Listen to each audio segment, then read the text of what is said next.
جشی صاحب، ایرانی فورسز کے جوان ایکسرسائز سے واپس آ رہے تھے. انڈیا چاہتا تو انہیں سیفلی اسکارٹ کر سکتا تھا، لیکن یہ نہیں کیا گیا.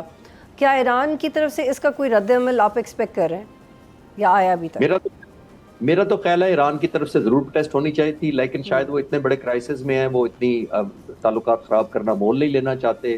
ہم تو یہاں تک سن رہے ہیں کہ انڈین پورٹس آفر ہونا شروع ہو گئی ہیں. بہت زیادہ انڈیا انٹرسٹڈ ہے اپنی گڈ ول کریٹ کرنے میں، کیونکہ جو مڈل ایسٹ میں پورٹ تھی وہ ڈسٹروائے ہو چکی ہیں یا انڈر تھریٹ رہتی ہیں، تو امریکہ کمفرٹیبل نہیں ہے. تو انڈیا ایک سیف پورٹس آفر کرنے کے لیے بہت زیادہ انٹرسٹڈ ہے، نمبر 1. اور میں نے تو پہلے سوال کے جواب میں کہا کہ اس شپ کو پہلے تو انڈینز کو نکلنے نہیں دینا چاہیے تھا کہ آپ کے ملک پہ جنگ ہو رہی ہے، آپ ہمارے مہمان رہے کچھ اور دن، نمبر 1. کیونکہ یہ تو وار مشن پہ ہی نہیں تھا، نہ جا کے اس نے وار ایفرٹ میں کوئی کنٹریبیوٹ کرنا تھا، اس نے جنگ تو لڑنی نہیں تھی اس بحری جہاز نے. یہ تو لوگ تھے، صرف ایک گڈ ول مشن پر تھا. جیسے میں نے کہا، ایک پارٹنرشپ کا ایکسٹینشن تھی جس کے اندر بہت سارے ملکوں کی نیویز کو انڈیا نے بلایا ہوا تھا اپنے پاس.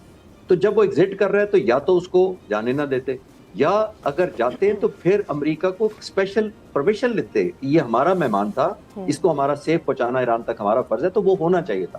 اور افسوسناک وہی والی بات جو ہم کر رہے ہیں کہ امریکہ نے کس جہاز کو ٹارگٹ کیا جو اوفینس ڈیفینس کسی کنٹریبیوشن میں شامل ہی نہیں تھا. گڈ ول مشن پہ گیا تھا، like a passenger aircraft. اس کو ٹارگٹ کر کے وہ سمجھ رہے ہیں بہت بڑی بہادری کی ہے. اس پہ کون سی سینس آف اچیومنٹ ہے؟ گریس ہونی چاہیے تھی جنگ لڑنے میں بھی. جانوروں انسانوں میں یہ ہے، لڑتے ہم بھی ہیں، جانور بھی ہیں، لیکن ہم کوئی تو رولز فالو کرتے ہیں. لیکن بہت افسوسناک بات. سبسکرائب کریں اور بیل دبائیں تاکہ کوئی خبر رہ نہ جائے.